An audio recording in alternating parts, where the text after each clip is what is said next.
And I let everyone know, please go look. And there is a great documentary they're called the Ariel School. It's called the Ariel Phenomenon, Ariel, like the Little Mermaid.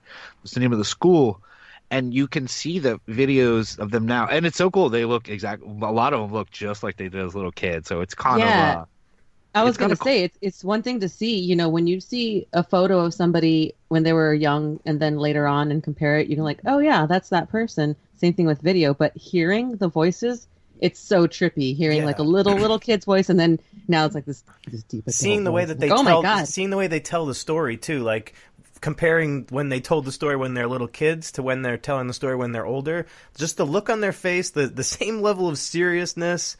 Yeah, It's just so the conviction on these kids, right. both when And then the they're key younger and when details, they're adults. Like yeah, all the it's details are the consistent. same. Yeah. It's And really yet, but they bizarre. have a better vocabulary and like they have a better set of words to like describe what had happened. That same So haunted that's look like, is on their face, though. yeah. It is, and they're grown, and I'm sure they all probably went on to get really good jobs because that school does seem like a very good school. These kids are all I wish I really, went to that school. I could get a better job than what really, I've got. really smart, well spoken, and some of them are like, I wish it would happen again. I go back to that day. Some people, it seems like it's haunting them for a long time. But we'll play a little longer clip now. But here is some more of the grown children from the Ariel School speaking about it years later. But it was just that picture that it'll never go out of my mind was the face and just the craft, they'll always be there. We met up on many occasions after that and hugged and shook our heads and said that was the most amazing experience of our lives, wasn't it? It was literally fear of the unknown. Pun intended. Those birds. Pun intended. That's the best way I can describe it, but I'll never forget it. Strange, it was exciting, it was, it's just, you don't see stuff like that every day, That was like a once in a lifetime experience. Strange, I guess, 'cause like I said, I don't want to believe in the whole aliens and stuff, but it always leaves me questioning, thinking, that was very strange, so it is possible. And I mean, in a way, I guess there are times when I try to disassociate myself with like the experience and like what happened in 94, like trying to disassociate myself with what happened there when I was in junior school, but I realize I'll be lying to myself. No one is willing to say that because we know that we didn't just make things up. Something definitely was happening. Whether it was UFOs or whether it was who knows what else. We can't say for sure one way or the other, but definitely there was something that happened there that day. And it got the whole school riled up. I don't believe for a minute you could get that many kids to agree to do something like that. I really don't. I know children well enough. I just don't think that would happen. So I'm absolutely sure that something did happen there. I haven't really talked to anyone about it. I usually kept it quiet, because most people probably think I'm, a bit nuts. But, I think it's good to speak about it. Yeah, it is good to speak about it, and it's good to hear this, man. This is so convincing to me. Like, of all the cases, there's a lot of them we take real serious, like Travis Wald and other things where there's a couple instances, but 60 kids, and most of them grow up and stick to the story. That's incredible. I don't know. Yeah, Russ, it makes me wonder why this hadn't been brought to more attention. Like, why is this episode that we're doing the first that I'm hearing about this? Seriously. Yeah, good point. It is. And it's not like Unsolved Mysteries and all these other shows didn't exist. And it's not like there isn't a million kind of documentaries and things on History Channel constantly about it. Why aren't more people talking about this? The kids seem accessible. They're not afraid Yeah, to they talk came about back it. for a reunion thing, and yet it got zero attention, probably because it was too freaking real. Imagine interviewing one of these kids. How cool that would be! Like that would be something in the future I would love to do if we could get one of these. Oh yeah, if we could actually Rob, get you're one really of good these. at getting interviews. So I know I'm gonna have to do a little bit of research and see if any of them do any interviews, and that would be something really cool for the future, maybe. It would And be, and so And it's not like this happened. That first-hand account. Yeah, hearing it from one of them, and I was like, well, maybe we don't hear about it as much just because this didn't happen in the U.S., but even though this happened in Africa, all these kids are speaking English. This is not inaccessible to us. It's not like watching that Russian Men in Black documentary and wondering even if the subtitles are real. It's not and any of that. besides them speaking English, they speak like really awesome English where the accent is like adorable, and so it's pleasant to listen to. So you'd think it would have been something bigger. These kids are better really command over language than all of us. Oh yeah, for sure. They know words I don't. I always go to this, but why do and it would probably be terrible, but this would make a great movie. You've got a couple of kids who get a message out of it. You got a couple of kids who just get completely freaked out by it, but they're keeping it together. If this happened to me, I got freaked out by the movie Aliens. I couldn't imagine this actually happening to me as a kid. Did you say you said this would make a good movie? It probably would make a terrible movie, but I still want to see it. I was going to say, I was like, so far, it doesn't sound like a good movie. Like, oh, okay, now they're confused what it is. And then 10 years later, they're talking about it. One of the crazy things about it, too, I went down like a little YouTube rabbit hole after, Russ was talking to me about this during our research process for this. And there's some interviews with some of these kids when they're older. And a few of them mentioned that they think they may have had experiences after this happened. Like, there may have been follow-up experiences or something, because they talk about there's some of them where they talk about having some weird dreams. And I think usually a few of happens them, that way. Yeah, I think a few of them these events continue that they kind of were we would consider abductees, especially probably one of those. They picked out a couple and like, okay, you guys seemed pretty receptive to the message. We're gonna mess with you later and see what's up. It was a scouting mission of sorts, possibly for abductees. Definitely not running out of gas. Definitely not running out of gas and just crashing. They didn't have a check engine light. Like, oh. Well, now that we're here. And then scrambling around to get it going up again before the kids could figure out what's really going on. Moving their hair over their face like, oh no, everything's fine. These guys are too technology to do that. They had one guy running around the roof to distract the kids, and the other guy he's getting info. The other one's playing the flute. Yeah. No, that flute, that's a blow dart that's got chips, and he's blowing those chips into the kids so they can come back and track them later. She said he was running in slow motion. Like, there we go. He was just running around in slow motion on top of the ship to distract them. Well, I would play that video game. That sounds like a lot of fun. Well, make that a video game. Yeah. Before we get out of here, like I'll say just myself, this is one of my favorite UFO cases. Very convincing. I think the kids are completely believable. This is really, I think, just actual hard evidence, that at least eyewitness account of the unbelievable. Now, what do you think about this, Jude? Dude, I gotta admit, they sound totally sane, and the things that they're saying, it makes it so approachable.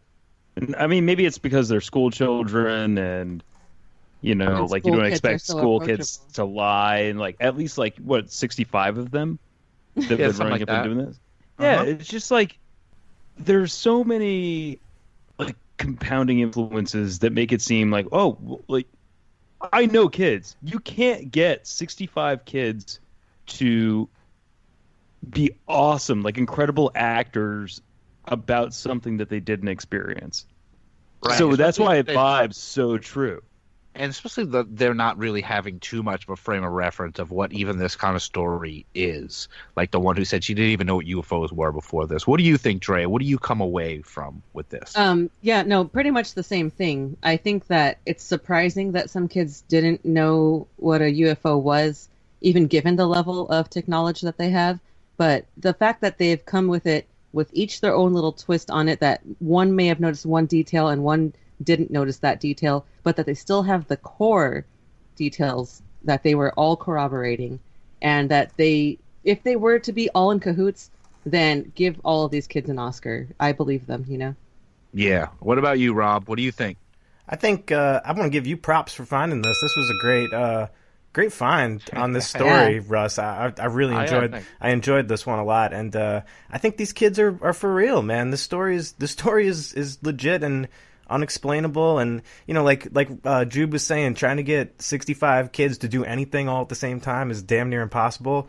So to get them all to tell this story and to not have one kid be like, oh yeah, it was purple and had tentacles, like Yeah, all of them or had I didn't see shit. Yeah, or like they all had like such legit sounding stories that if they imagine the powwow that it would have taken for them all to get on the same page, and even after all these years, none of them have changed their story or been like, yeah, that was all bullshit. It's just there's too many things that are unexplainable about this, and it's fascinating. One of the most fascinating UFO stories I've heard, for sure.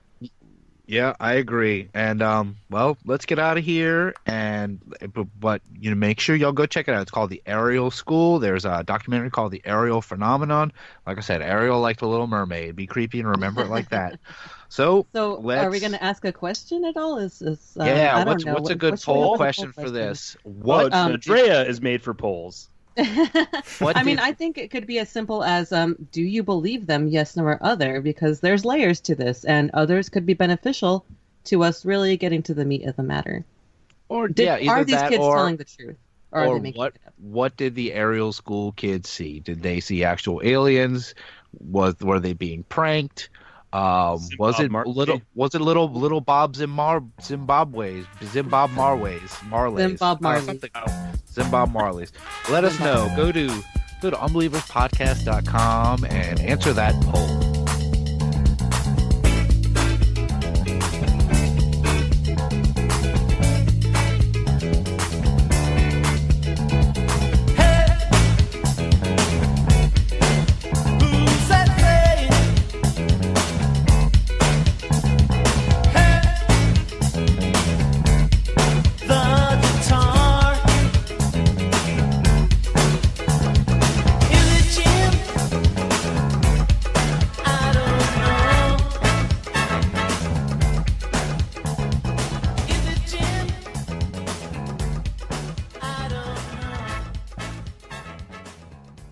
And now for a segment we do 5-star reviews.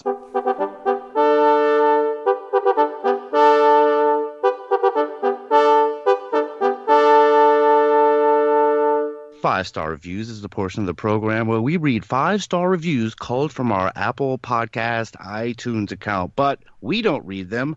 Rob's robot friend Samantha reads them. Hello, Samantha. Hello, Mr. Ryan.